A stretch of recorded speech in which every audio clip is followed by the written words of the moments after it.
Want to be a topper in MBA entrance exams?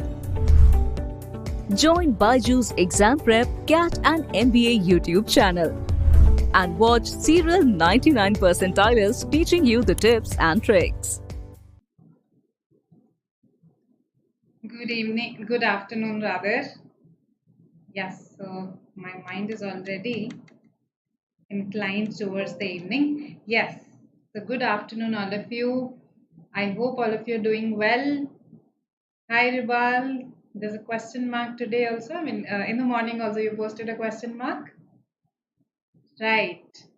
So, welcome to this part 2. Okay, we've already had part 1 of CAT 2019 slot 1 VARC question discussion, right? So, in the last session, we attempted 2 RC passages and 2 VA questions, right? So, there were 2 parajumbles that we talked about, one odd sentence out and one sequence parajumble.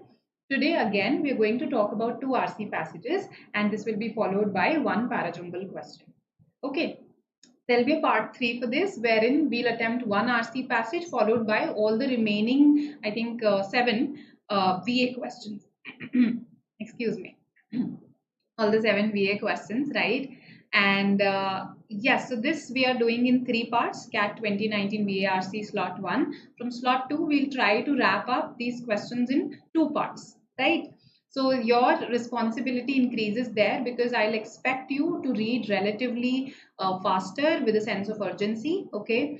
And in case you feel that the passages are extremely difficult for you, you've already read some of the passages in a slot and you find some of them difficult, then I would suggest that you give it a read once before coming to the session. That will make things easier for you, right? So, good afternoon, Ravi Raj. Hello, Parul. Hello, Aditya. Good afternoon. Right, so we can begin with today's session. Okay, then. Now, see here, we attempted question 1 to 10 last time. So this passage spans question 11 to 14, right? So 4-question passage. And it's an interesting passage about penguins, right? Spanning 2 slides. So start reading from here. Read with a sense of urgency, and the moment you finish, let me know. Yes, start.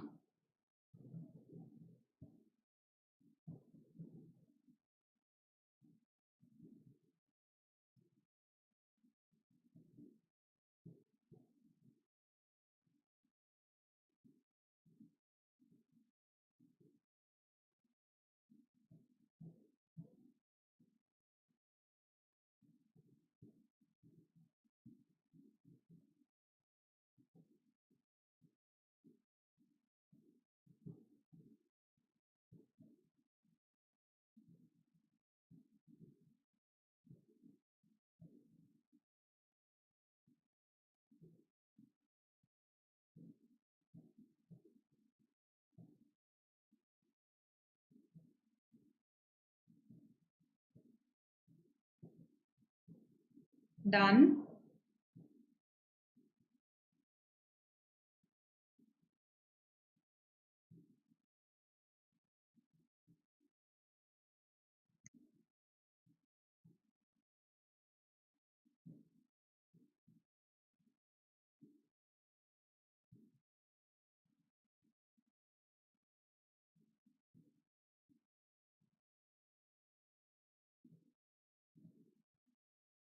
So you should have finished the first slide by now.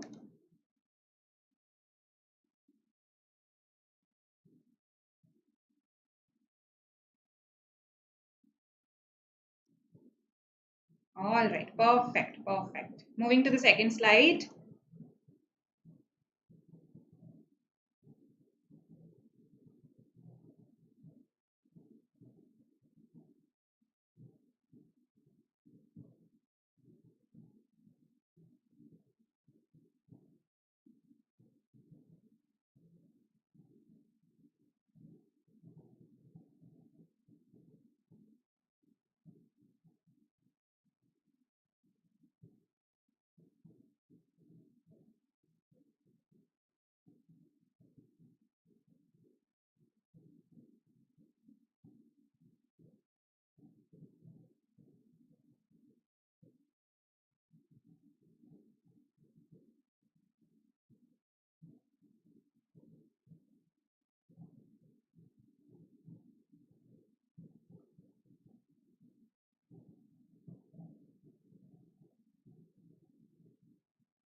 Done.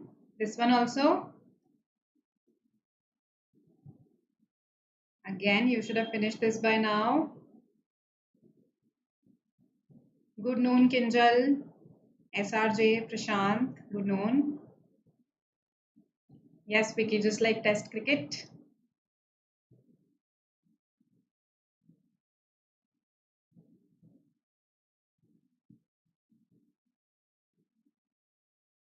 All right. Let's move to the questions.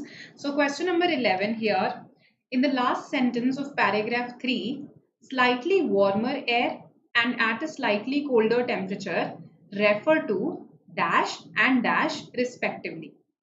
So in such a scenario, go to para 3 right away, go to the last sentence and read the last sentence. I think you will get the answer. So here's para 3. The first paragraph on this slide is para 3. And here's the last sentence. As the cold Antarctic air cycles around their bodies, slightly warmer air comes into contact with the plumage. So the plumage is colder. So what are we referring to as the slightly warmer air? The cold Antarctic air is actually slightly warmer than their plumage and donates minute amounts of heat back to the penguins, right? So because although it is cold, it is still warmer than their plumage. That is why it is donating minute amounts of heat back to the penguins and then cycles away at a slightly colder temperature. Then it becomes slightly colder because it has come in contact with their cold plumage. So it cycles away at a slightly colder temperature. Knowing this, now this is a direct question. Okay, this was an easy direct question. Tell me what should be the answer. Yes.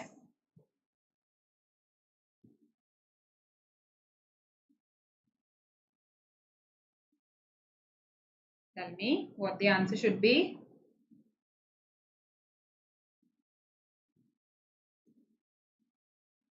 Quick, quick.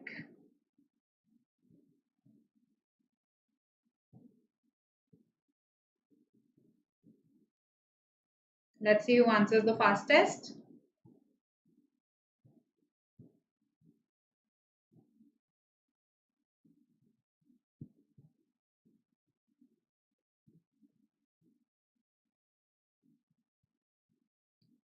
Waiting. Okay, Raviraj says B. Sanskar says D. All right. Pranav says B, Bangalore. Okay. So let's have a look. It is of course the cold Antarctic air, right? Which is slightly warmer than the penguin's plumage. Which becomes warmer because of the heat radiated out from penguins' bodies. Absolutely. Okay. Is B the answer? Yes. So does it become warmer because of the heat radiated out from penguins' bodies? Is that the reason? So till this point it is fine. It is the cold Antarctic air which becomes warmer at the end. At the end it becomes warmer. But does it become warmer because of the heat radiated out from the penguins' bodies? Tell me. So no, B is not the answer here. It's the cold Antarctic air whose temperature is still higher. Although it is cold, its temperature is still higher than that of the plumage. The plumage is colder.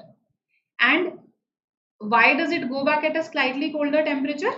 Why does it go back? Because it comes in contact with that cold plumage. So its temperature falls. Fall in the temperature of the Antarctic air after it has transmitted some heat to the plumage. So it's not B, it is D. Okay. I think A and C could be very easily eliminated because we are talking about Antarctic air. But the reason of why it becomes warmer is not correct in B.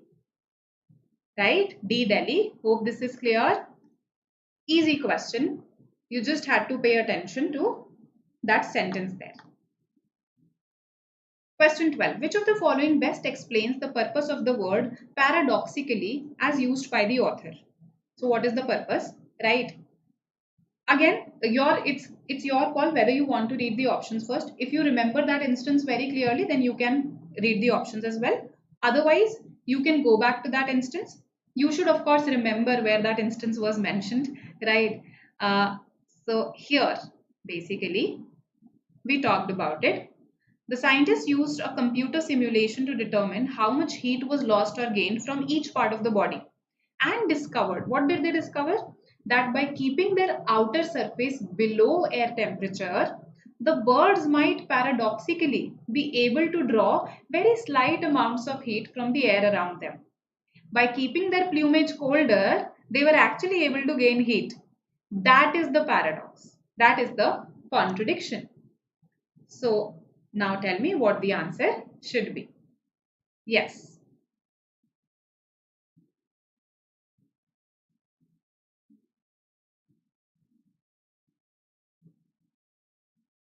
Yes, absolutely correct, Vicky. Absolutely. So what should be the answers? Tell me.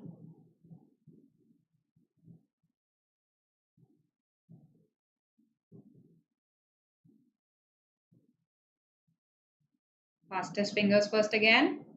Let's see. Okay. So I've got A, B. All right. We seem to be confused between A and B. The answer is B, Bangalore. Keeping a part of their body colder. They don't keep their entire body cold. They keep basically a part of their body, which is their plumage, right? Keeping a part of their body colder helps penguins keep their bodies warmer, right? So their plumage is not warmer. This part is incorrect here. Their plumage is colder. That's what we've been talking about. Yes? So 2 is the answer here. Good, good. Those who mark 2. All right. Now, question 13. All of the following, if true, would negate the findings. All of the following, if true, would negate the findings of the study. So that means there are 3 options here that are going to negate the findings of the study, that are going to say that, okay, the study is useless. There is one option that does not say this. There is one option that probably either strengthens the study or does not affect the study at all. 3 of them weaken the study, attack the study. Those are not my answers. This one that either strengthens it or does not affect it at all is my answer. Yes, can you tell me which one it is? Tell me.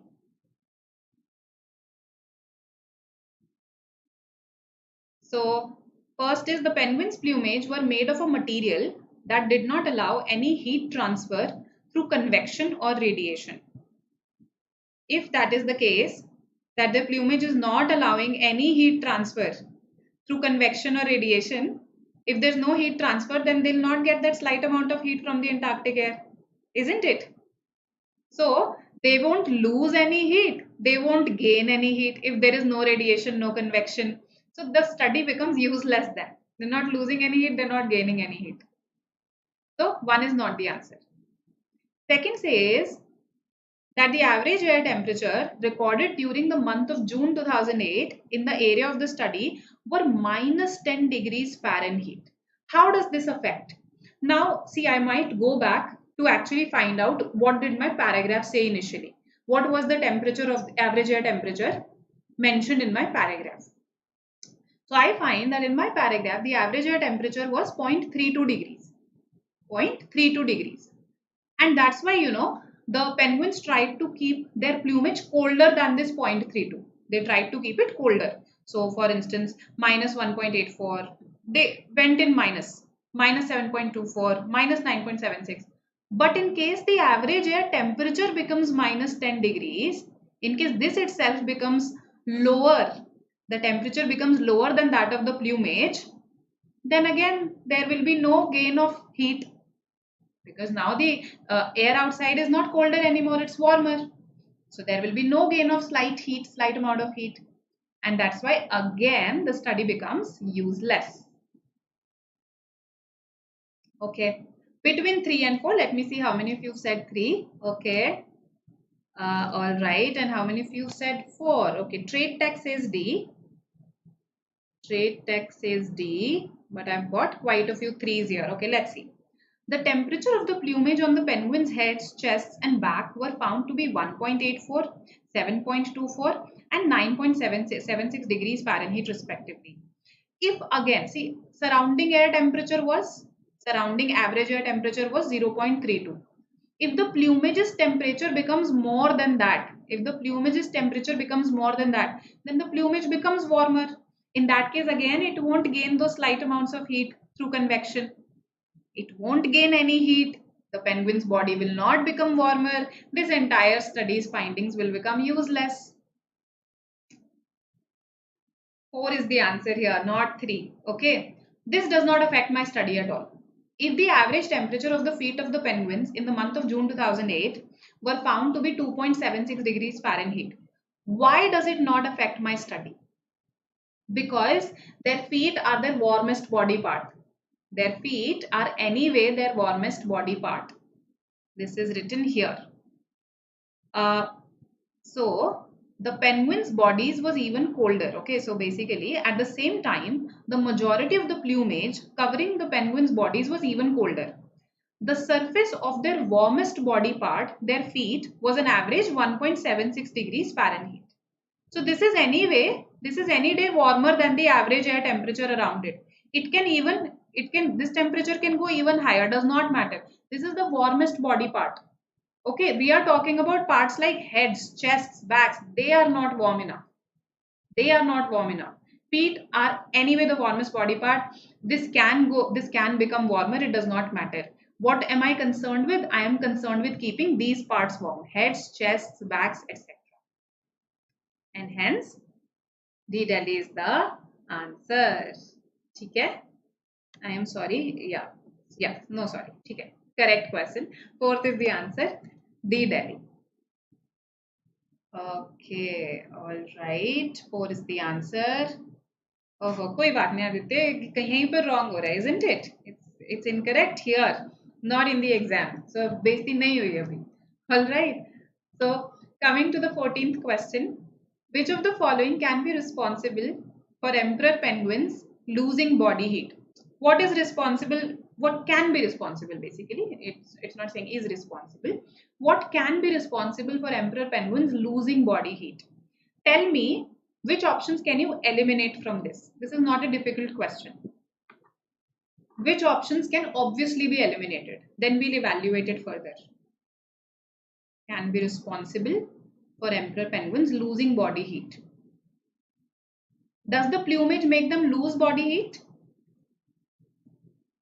No, in fact, the plumage is helping them to gain some of it back. So this C cannot be the answer. Similarly, D can be eliminated. Thermal convection, because of thermal convection, the warmer air moving towards their plumage, coming in contact with their plumage, becoming slightly colder, going back, leaving some of the heat with their body. This entire process of thermal convection is actually helping them gain slight amounts of heat back. So C and D can obviously be eliminated. Between A and B, yes, which one can be eliminated? Between A and D?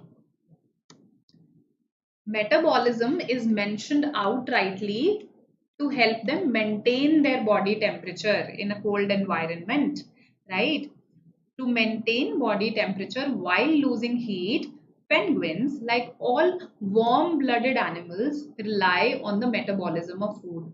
So metabolism actually helps us maintain warm body temperature. Okay, because we are constantly losing heat. So if our metabolism is not there, our bodies will become very cold. So A is also eliminated. Then what is the answer? The answer is B, Bangalore. Reproduction process. And how do I know this? That it can be responsible for their losing body heat? Because the last paragraph very clearly says this, that given the emperor's unusually demanding breeding cycle, they have a very demanding breeding cycle. Every bit of warmth counts. So they're trying to save as much heat as possible because their reproduction cycle happens to be very demanding. So probably that is the cycle that demands all their heat. And that's why they are trying to conserve as much heat as possible. Right, if you read further, this becomes even clearer.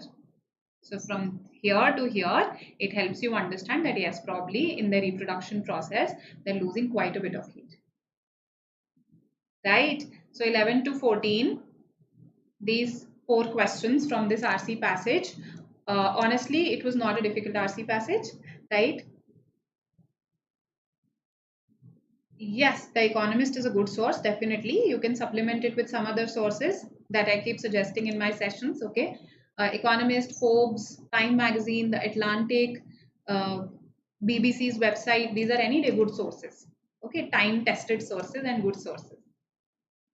Right.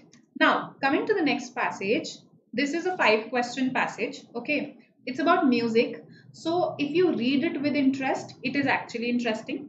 If you look at the first few sentences and feel, oh, this is difficult language, this looks like it's boring, it has heavy words, then it will become boring. Okay, so it's a lot about your temperament also. In whenever you encounter something that you find has difficult language, zabardasti show your interest in it. Okay, make yourself interested in it. Keep on unpackaging it for yourself as you read. Oh, this is so simple. This is just trying to say this simple thing only in some fancy words. That's it. So if you do that, then you will like this passage and you will understand it also. All right. So let's attempt this RC passage. All eyes on the screens. Start reading from here. Let me know when you reach here. Okay. All right.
Hope this is better. Done. Read.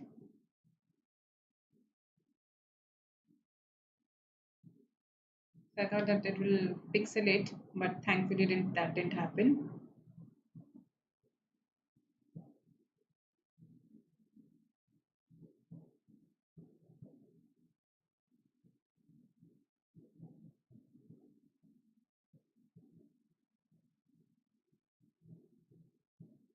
Aditya says he has completed. So moving to the next paragraph, the next slide, just one paragraph left. It's a short little one.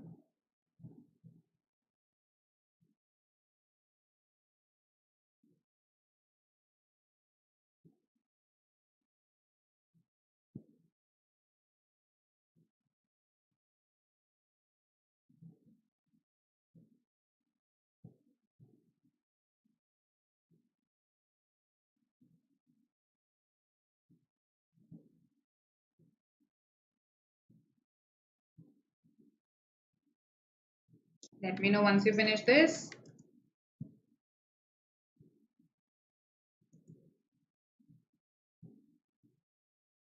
All right. Done?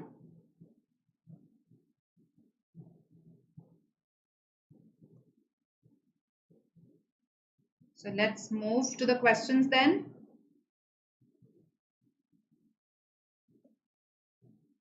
All right. So the author says that folk may often appear a cozy fossilized form because. Tell me, what should be the answer?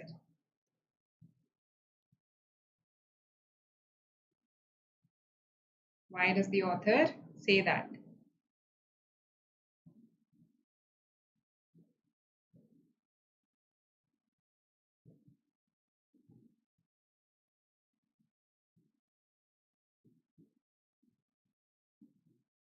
Not a difficult question.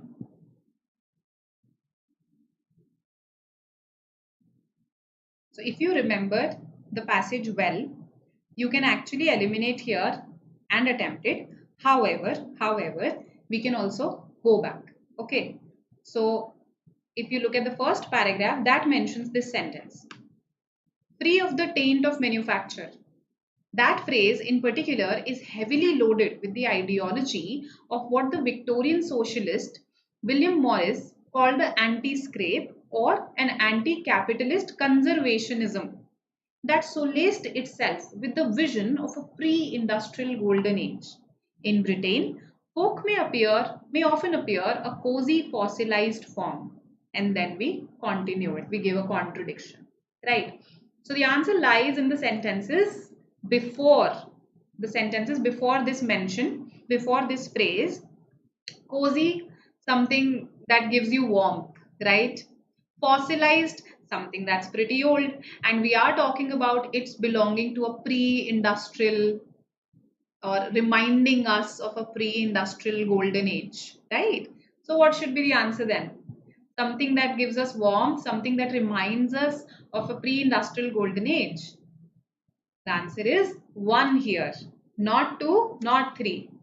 Okay, it has been arrogated. Arrogated means it has been appropriated, it has been used for various political and cultural purposes. That is not the reason why we're calling it fossilized. Fossilized means old, isn't it? So we had to refer to the past. Now some of you have marked this, but a very easy way to eliminate 3 was, this discussion never happened when we discussed this phrase. This discussion happened later on in another paragraph. Okay, it has an antique appearance. Veneer means an appearance, a sort of a wheel. Shabby, dirty, chic, elegant. It's basically a sound form of something that looks shabby and chic at the same time. Okay, so this discussion happened later on. Okay, no, and good. Nobody said 4, right? Debates and disagreements. That's definitely not the reason. So 1 is the answer here. Let's proceed. 16th.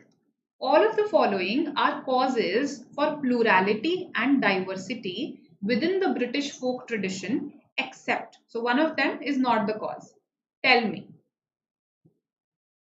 what is not the cause for its plurality and diversity?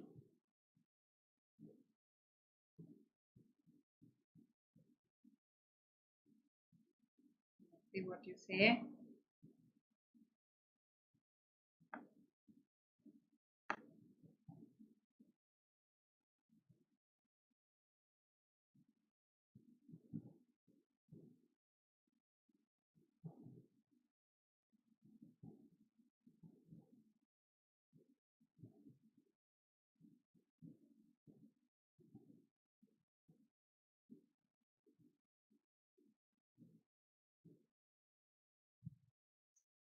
So all of the following are causes except, come on, fastest fingers first.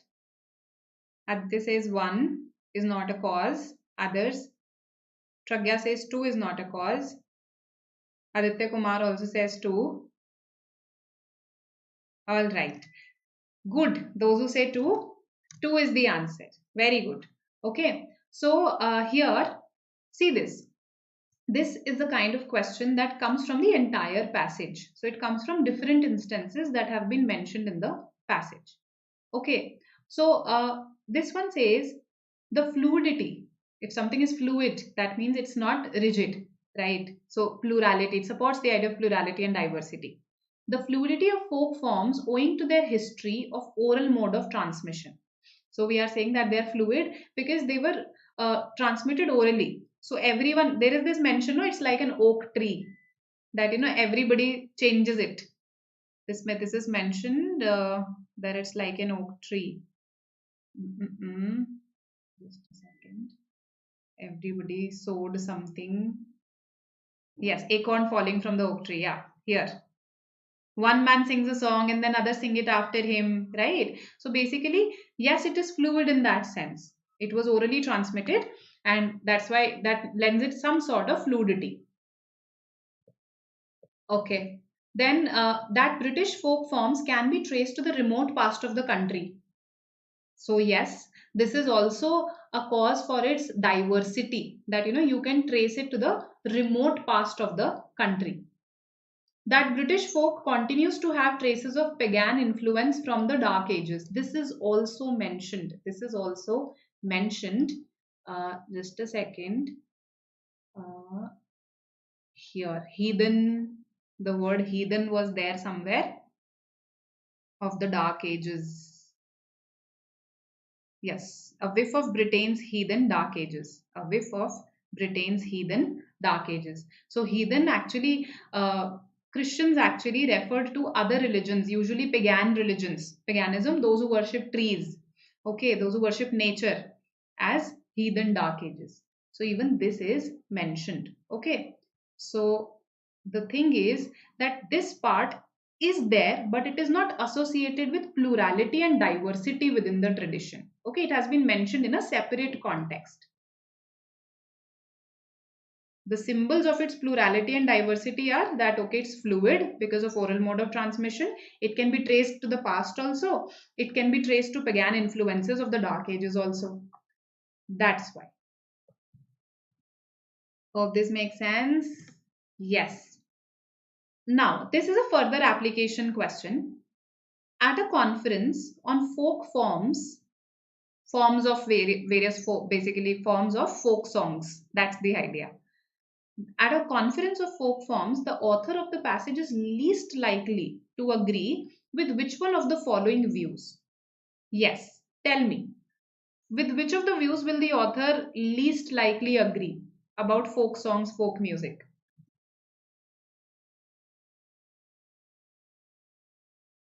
Let's see what you say. Whiff is actually a smell. Okay. Uh, when you breathe and you get a fragrance in the air, that's a whiff of that thing.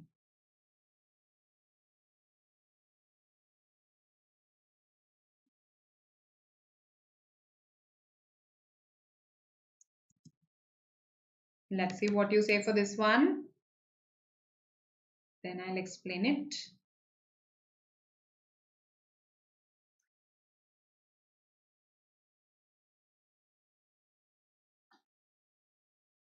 So what will the author least likely agree with?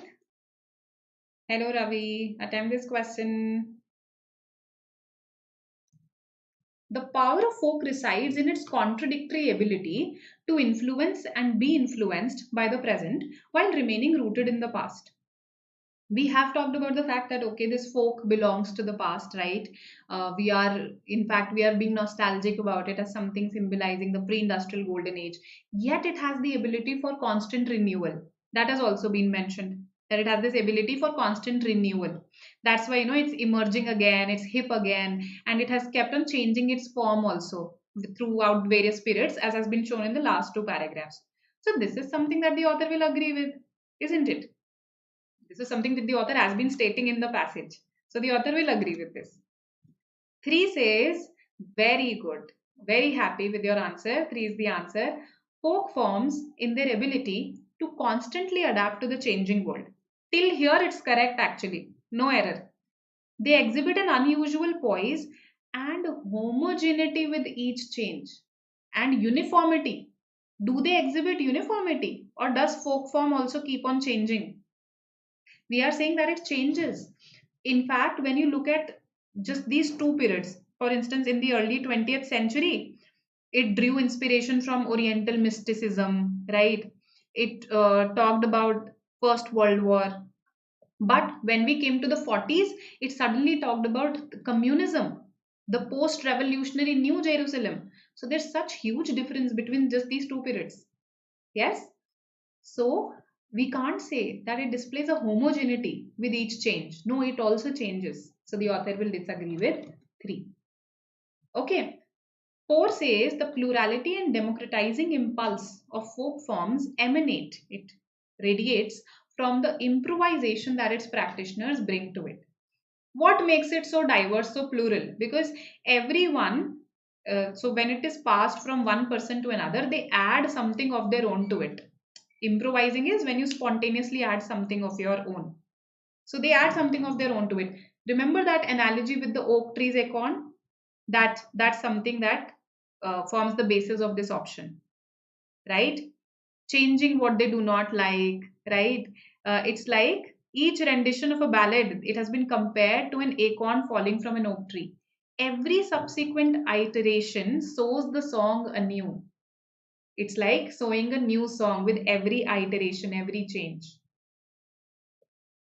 Okay, so I hope this makes sense to you. And 3 is the answer here. Okay, and good, those who marked 3. Right. The primary purpose of the reference to William Morris. So William Morris has been referred to in the passage. This much you should remember. Okay, so retention is important. And his floral prints. His floral prints have also been talked about. So why have we talked about these two? Why have we given this example? What is the purpose of this example? What are we trying to show through it? So I will go back once, right? I'll read the context in which the floral prints were mentioned, right? So where is it? Floral prints. So I'll read from here, from a previous line. In our own time, though, the word folk has achieved the rare distinction of occupying fashionable and unfashionable status simultaneously. Just as the effusive floral prints of the radical William Morris. So effusive prints of the radical William Morris now cover genteel sofas, the sophisticated gentle sofas. So the revolutionary intentions of many folk historians and revivalists have led to music that is commonly regarded as parochial, narrow-minded, and conservative. Okay, interpret this sentence, and in this lies the answer. Let's see what you say.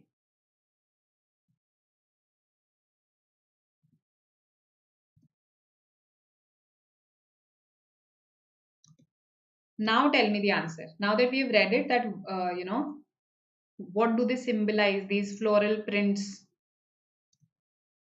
They used to be radical at one point. Now they cover genteel, these sophisticated sofas that give a gentle appearance.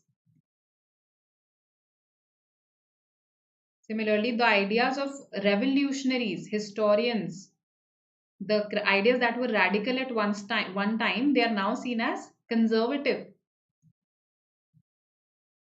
So the answer should be no, it's not about one. One is a very general answer, okay, and a broad answer that probably you could infer from those sentences that folk is hip again, it is back in fashion in the work of artists, etc. But the floral prints have not been mentioned because of this reason. So one is not the answer. Okay, that what was once regarded as radical in folk can later be seen as conformist. To conform is to simply abide by what others are doing. So it stands, it stands as a substitute for conservative here. Okay, it was not once made fun of as genteel, derided as mocked. No, it wasn't that we earlier considered it genteel and now revolutionary. This inverts the sequence. Okay, this inverts the sequence. And 4 says, despite its old origins, it continues to remain a popular tradition. Again, it's a general broad answer from the entire passage, but not the specific purpose of this example. That's why I said that let's go back and read once. It is a little difficult, okay? That's why I said that unpackage it. Just get the main broad things. It does not matter if you do not know the meaning of conservationism, if you do not know, if you do not properly understand anti-scrape, if you do not know who a Victorian socialist is. These words don't matter as much, as long as you simply just remember that when we talk about folk, we think of the pre-industrial golden age. That's it. That's all that you have to remember from this first sentence. So you see, learn to grasp just the key things. You don't have to understand each and every word. If you do, nothing like it. But if you don't get disheartened. Okay, there's one more question I forgot. Which of the following statements about folk revivalism of the 1940s and 1960s cannot be inferred from the passage? So, three of them can be inferred, one of them cannot be. Tell me, which one is it?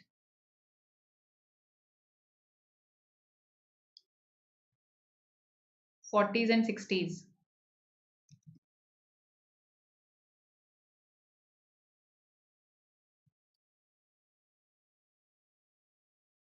So read the options once and then we can go back and check also. We can go back and check once.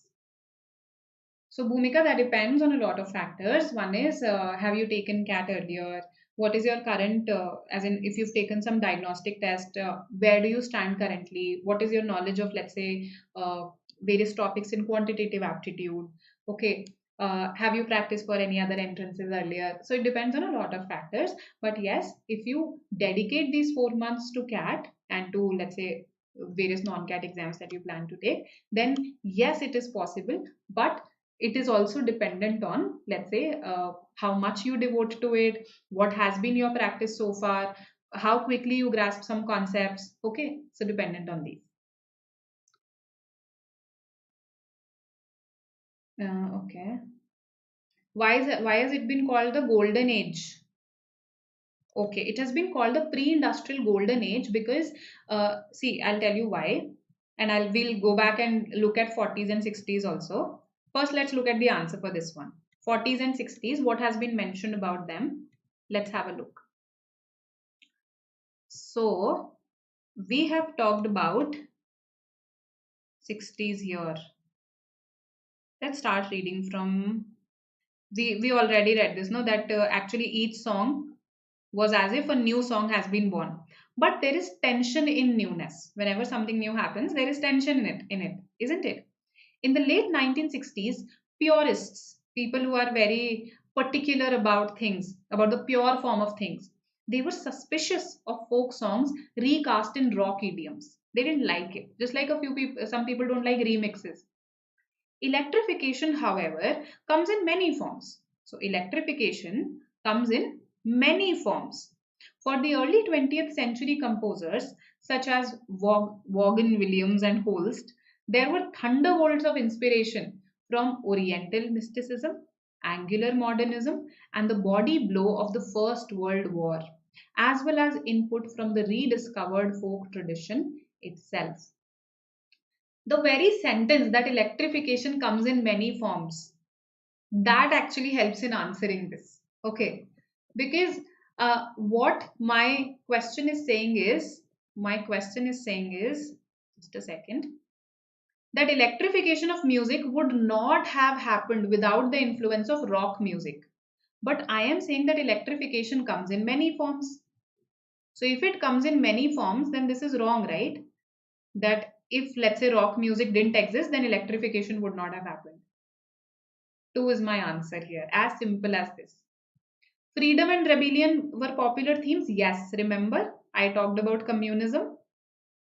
We talked about post something, this post something Jerusalem. This is mentioned here, no? Communism's dream of post-revolutionary New Jerusalem. So yes, this folk music of 40s, it did talk about freedom and rebellion. That was a theme, right? Then it was looked at with suspicion. That also we saw that some people didn't like it, right? Even though it led to folk rock's golden age, it wasn't entirely free from critics. Some people were suspicious about their being remixed, right? It reinforced her observation. It definitely reinforced Cecil Sharp's observation about its constant transformation, because it did transform. Yes? So these three can be inferred, second one cannot be, and that's why it is the answer here. Does this make sense?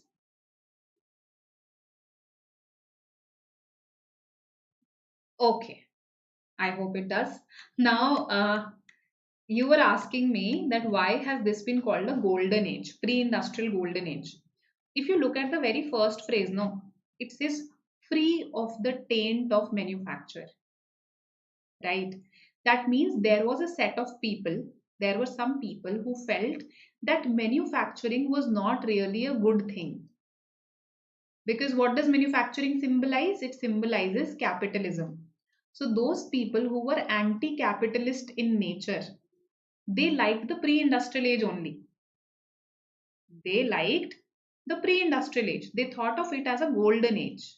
So that's why we mention a socialist here, no, William Morris, right?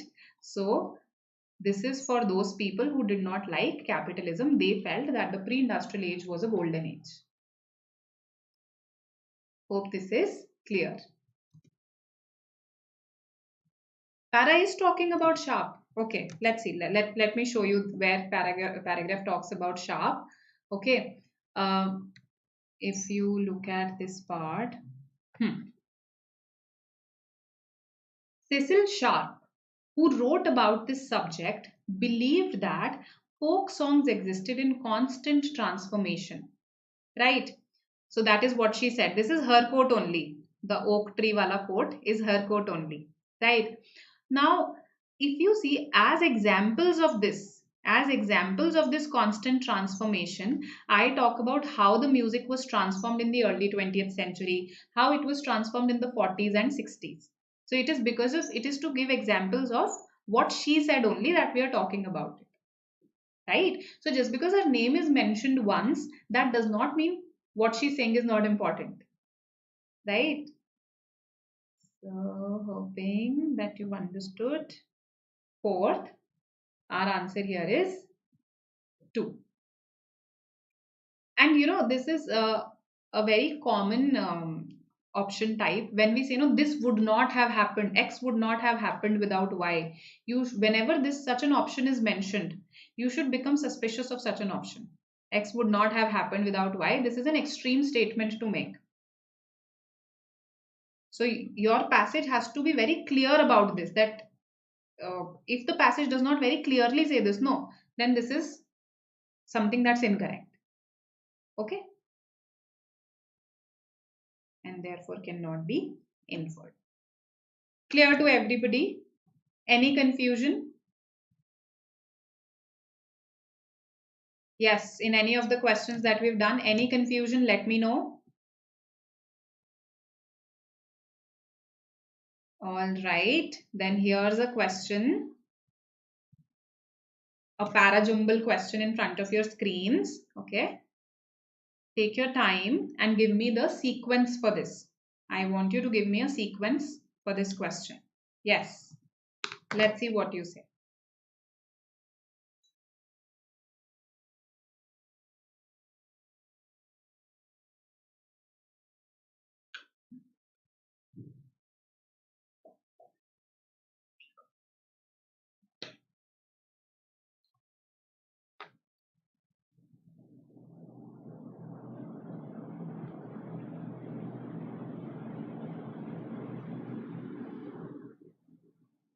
Okay, Vicky, I'll do that after this question. I'll repeat that question. Right now, just attempt this.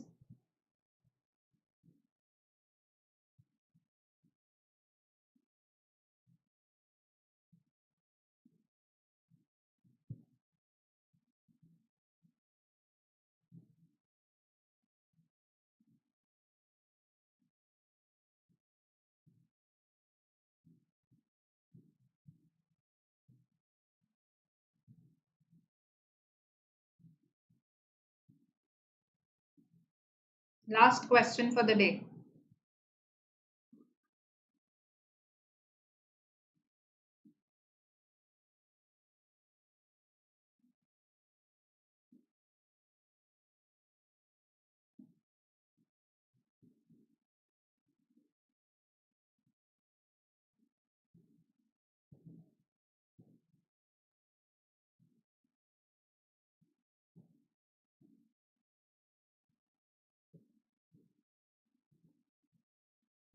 Let's see what you say.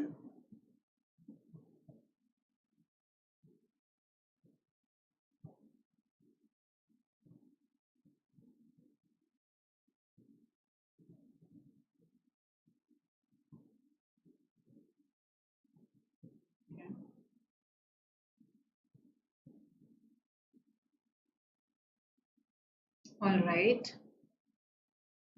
Others? So I've got two responses. Others? Okay.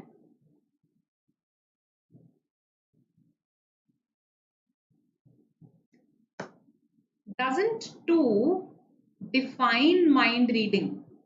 An example of a lost cognitive instinct is mind reading. And then it elaborates what exactly mind reading is. Our capacity to think of ourselves and others as having beliefs, desires, thoughts, and feelings.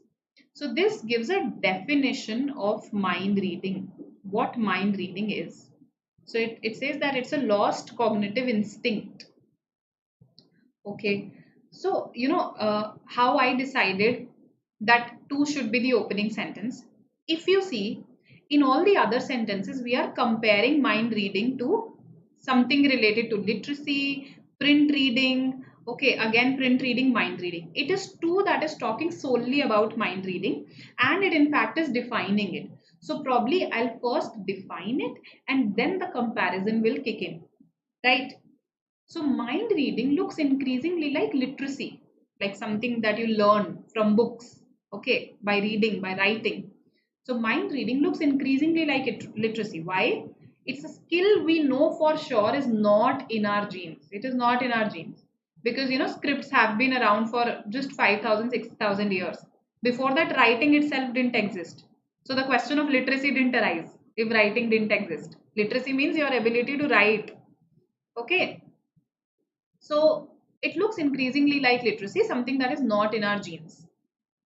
It is learned, okay? And when something is learned, when something is not in our genes, it varies across cultures.